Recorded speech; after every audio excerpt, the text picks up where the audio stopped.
Chapter 6. Irina the Wolf Baby. Amicus wanted to see Irina for himself. Each day he flew down from the safe haven of the odum tree and hovered not far from the opening of the den, taking care to stay higher than a wolf could leap. Just that morning Amicus had seen Torg jump into the air and catch a robin in mid-flight. But the days passed, and there was neither sound nor sign of the baby. Amicus watched nervously while the wolves brought the spoils of their hunt, rabbits and other small woodland animals, and ate them, tearing their bodies apart. The Sylvan was worried. Why didn't he hear Irina crying? Needing advice, Amicus flew to Razel's hut. He was shocked to find her little home in disarray. Razel was in bed, her face a ghastly grey, and she was feverish and unable to speak. She seemed to be dying. Although she didn't say a word, Amicus sensed her trying to communicate. She fixed her gaze with desperate intensity on him, and he felt her thoughts enter his mind. You and the wolves must protect her now. Sheka was surprised to find a lone white sylvan standing in front of the cave one morning, cooing softly. In the shapes of the bird's sounds, Sheka heard the message, "I come in peace." "What do you want?" Sheka snarled. "My den is no place for you." Amicus did not move. "Is the human child alive?" "What do you care?" "She isn't yours. You know the laws. A human child must be raised by humans." "She is mine. I feed her, I keep her warm. She's my pup now." Amicus shifted on his elegant claws. "So she is alive." "Your pups will be weaned soon. What will you do with her then? The human child needs real food. You'll need help. I'll bring berries and bread." "Pah," spat the wolf. "She'll learn to hunt at my side like her brothers and sisters." "Perhaps," said Amicus. He moved closer to the wolf, so that he was inside the cave's mouth. "But she can't eat only what you eat. She'll die."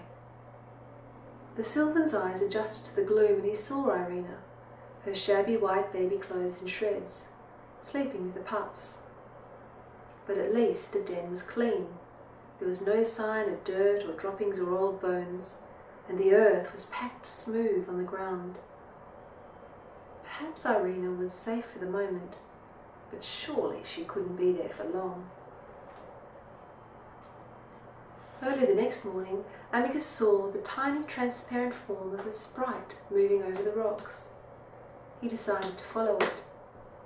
The sprite flew all the way to the windowsill of a bakery in a nearby village, where it vanished in a puff of coloured mist, leaving Amicus alone on the sill.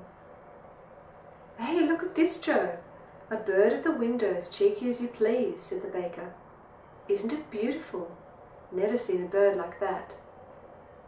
The woman's round cheeks were flushed with the effort of baking from the early hours.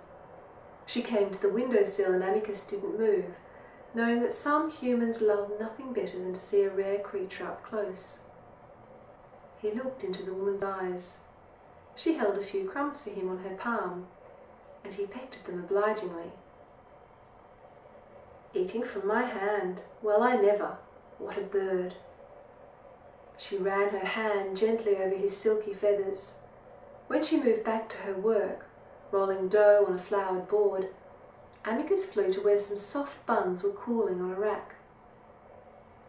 Perfect food for the little Irina once it's being pulled apart, he thought. He picked one up and flew out of the window.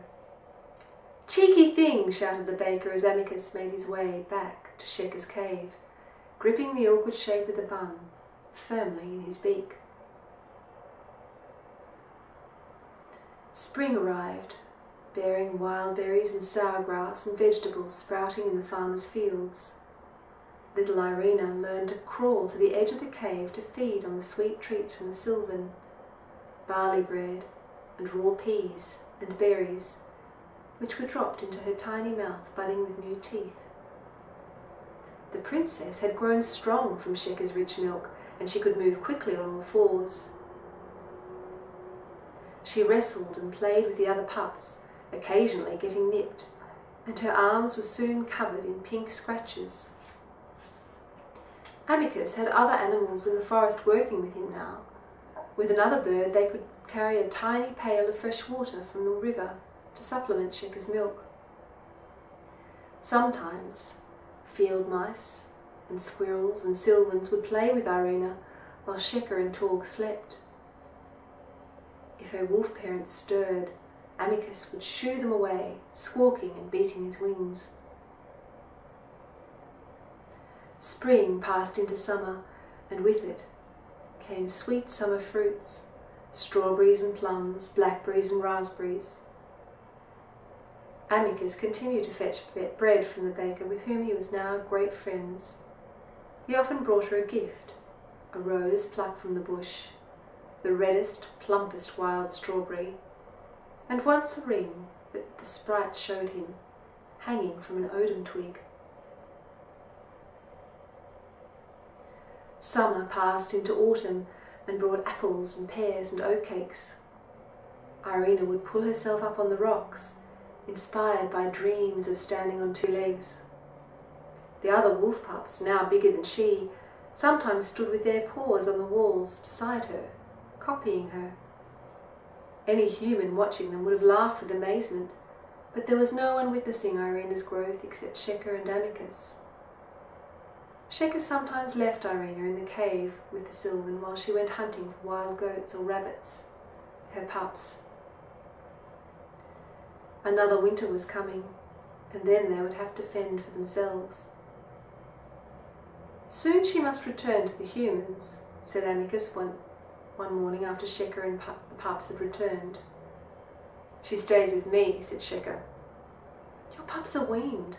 She cannot be a wolf child all her life. I don't trust humans. She will go to the right people. She's not going to any people. She stays with me, snarled Sheka, baring her teeth. After this, Sheka kept Irina close by her side. She was a suspicious creature, and she thought Amicus might try to take her away. Although Irina ran on all fours, she slowed the other wolves down, and Sheka often carried her on her own back, or lifted Irina with her teeth onto the back of one of her sturdiest pups, Durell. Amicus was never far away, flying from branch to branch, always keeping watch.